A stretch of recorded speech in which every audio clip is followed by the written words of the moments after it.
आखिर क्यों बनना पड़ा देवर्षि नारद को बंदर।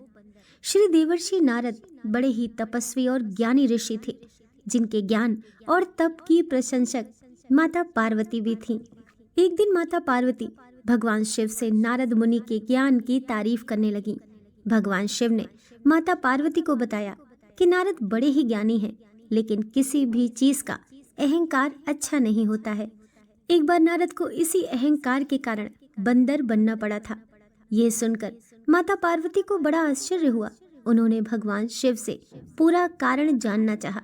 तब भगवान शिव ने माता पार्वती को बताया कि इस संसार में कोई कितना ही बड़ा ज्ञानी क्यों न हो, लेकिन भगवान श्री हरि विष्णु जो चाहते हैं वो उसे बनना ही पड़ता है। ऐसे ही नारद को भी एक बार अपने इसी तप और बुद्धि का अहंकार बहुत हो गया था। इसीलिए नारद को सबक सिखाने के लिए भगवान श्री हरि विष्णु को एक युक्ति सूझी। हिमालय पर्वत पर एक बड़ी पवित्र गुफा थी। उस गुफा के निकट गंगा जी बहती थी। वह परम पवित्र गुफा नारद जी को अत्यंत सुहावनी लगी। वहां के पर्वत, नदी और वन को देखकर नारद जी के हृदय में भगवान श्री हरि विष्णु की भक्ति जाग उठी और वे वहीं पर बैठकर तपस्या में लीन हो गए। नारद मुनि की तपस्या से देवराज इंद्र भयभीत हो गए। कहीं देवर्षि नारद अपने तप के बल से उनका स्वर्ग न छीन ले। देवराज इंद्र ने देवर्षि नारद की तपस्या भंग करने के लिए कामदेव को उनके पास भेज दिया। वहां पहुंचकर कामदेव ने अपनी माया से बसंत ऋतु को उत्पन्न कर दिया। पेड़ और पत्तों पर रंग बिरंगे फूल खिल गए। कोयल कूकने लगी और भंवरे गूंजने लगे। कामअग्नि को भड़काने वाली शीतल मंद सुगंध सुहावनी हवा चलने लगी। रंभा आदि अप्सराएं नाचने लगी, किंतु कामदेव की किसी भी माया का नारद मुनि पर कुछ भी प्रभाव नहीं पड़ा। तब कामदेव को डर सताने लगा कि कहीं नारद मुझे श्राप न दे दें। इसलिए उन्होंने देवर्षि नारद से क्षमा मांगी। नारद मुनि को थोड़ा भी क्रोध नहीं आया और उन्होंने कामदेव को क्षमा कर दिया। कामदेव वापस अपने लोक में चले गए। कामदेव के चले जाने के बाद नारद मुनि के मन में अहंकार हो गया कि मैंने कामदेव को जीत लिया। वहां से नारद मुनि भगवान शिव के पास चले गए और वहां जाकर उन्होंने अपने कामदेव को हराने का हाल भगवान शिव को कह सुनाया। भगवान शिव समझ गए कि नारद को अहंकार हो गया है। भगवान शिव ने सोचा कि यदि इनके अहंकार की बात भगवान श्री हरि विष्णु जी जान गए तो नारद के लिए अच्छा नहीं होगा। इसीलिए उन्होंने नारद से कहा कि तुमने जो बात मुझे बताई है उसे भगवान श्री हरि विष्णु को मत बताना। नारद जी को भगवान शिव की ये बात अच्छी नहीं लगी। नारद जी ने सोचा कि आज तो मैंने कामदेव को हराया है और ये भी मैं किसी को नहीं बताऊं, ऐसा तो संभव ही नहीं है। तो नारद जी क्षीर सागर पहुंच गए और भगवान शिव के मना करने के बाद भी नारद जी ने सारी कथा भगवान श्री हरि विष्णु जी को सुना दी। भगवान विष्णु जी समझ गए कि आज तो नारद को अहंकार ने घेर लिया है और अपने भक्त के अहंकार को भगवान विष्णु जी सह नहीं पाते। इसीलिए उन्होंने अपने मन में सोचा कि मैं एक ऐसा उपाय करूंगा कि जिससे नारद का घमंड भी दूर हो जाए और मेरी लीला भी चलती रहे। नारद जी जब भगवान श्री हरि विष्णु जी से विदा लेकर चले तो उनका अभिमान और भी बढ़ गया। वहीं भगवान श्री हरि विष्णु जी ने अपनी माया से नारद जी के रास्ते में एक बड़ी ही सुंदर नगर को बना दिया।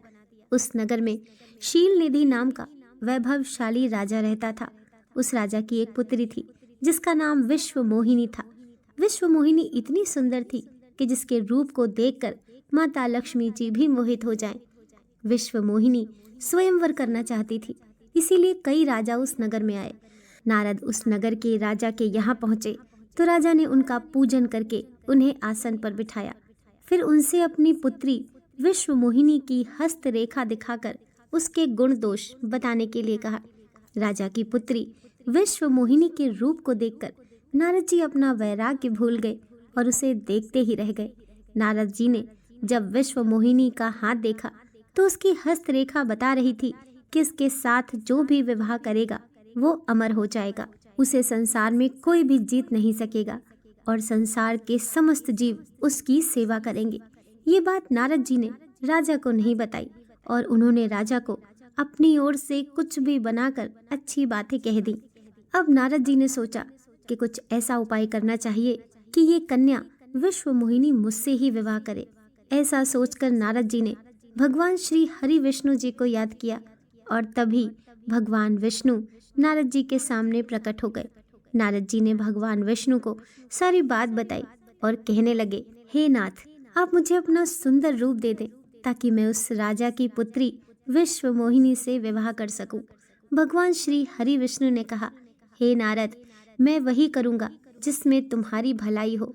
क्योंकि ये सारी माया भगवान विष्णु जी की थी, तो भगवान विष्णु ने अपनी माया से नारद जी को बंदर का रूप दे दिया। नारद जी समझे कि मैं बहुत सुंदर लग रहा हूँ। वहाँ पर छिपे हुए भगवान शिव के 2 गणों ने भी इस घटना को देख लिया। देवर्षि नारद तुरंत विश्व मोहिनी के स्वयंवर में पहुँच गए और साथ ही भगवान शिव के वे दोनों गण भी ब्राह्मण का रूप बनाकर वहाँ स्वयंवर में पहुँच गए। वहाँ जाकर ब्राह्मण रूपी दोनों गण नारद जी को सुनाकर कहने लगे कि भगवान ने इन्हें इतना सुंदर रूप दिया है कि राजकुमारी विश्व मोहिनी केवल इन पर ही रीझेगी। उनकी बातें सुनकर नारद जी मन ही मन बहुत खुश हुए। स्वयं भगवान श्री हरि विष्णु जी भी उस स्वयंवर में एक राजा का रूप धारण कर आ गए।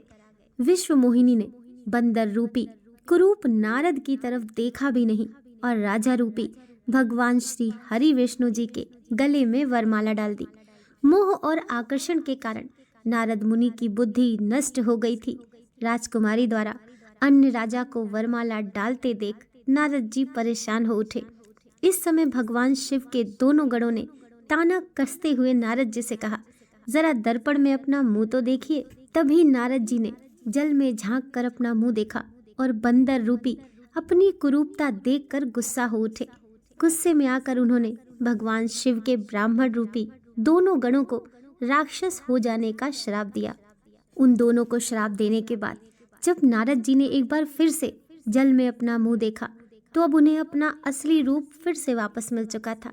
लेकिन भगवान श्री हरि विष्णु जी पर नारद जी को बहुत गुस्सा आ रहा था, क्योंकि भगवान विष्णु के कारण ही उनकी बहुत हंसी हुई थी।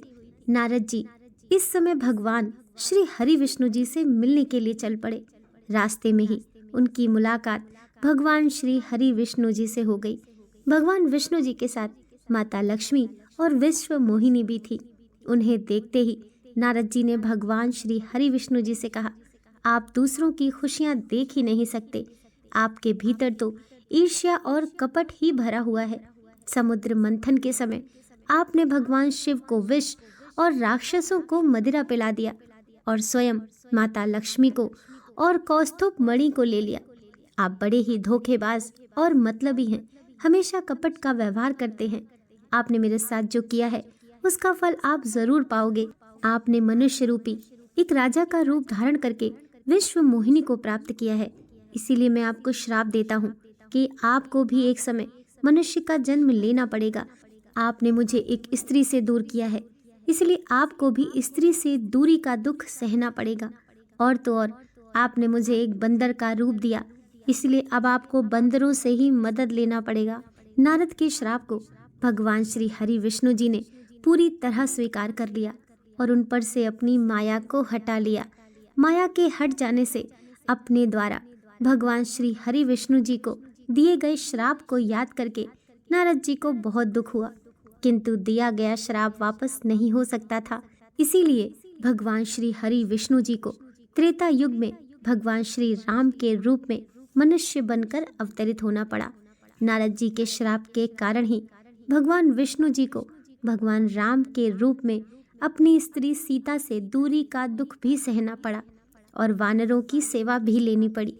भगवान शिव के उन दोनों गणों ने जब देखा कि नारद जी अब माया से मुक्त हो चुके हैं, तो उन्होंने नारद जी के पास जाकर और उनके चरणों में गिरकर कहा, हे मुनिराज, हम दोनों भगवान शिव के गण हैं। हमने बहुत बड़ा अपराध किया है, जिसके कारण हमें आपसे राक्षस होने का श्राप मिल चुका है। अब हमें भी अपने श्राप से मुक्त करने की कृपा करें। नारद जी भगवान शिव के दोनों गणों से बोले, श्राप तो झूठ नहीं हो सकता, इसलिए तुम दोनों भी त्रेता युग में रावण और कुंभकर्ण के रूप में महान बलवान राक्षस बनोगे तथा अपनी भुजाओं के बल से पूरे विश्व पर विजय प्राप्त करोगे। इस समय भगवान श्री हरि विष्णु जी भगवान श्री राम के रूप में मनुष्य शरीर धारण कर अवतार लेंगे और युद्ध में तुम दोनों उनके हाथों मारे जाओगे। तभी श्राप से तुम्हारी भी मुक्ति हो जाएगी। दोस्तों, कहानी पसंद आई हो तो वीडियो को लाइक कीजिए, चैनल को सब्सक्राइब कीजिए। मिलते हैं नेक्स्ट वीडियो के साथ।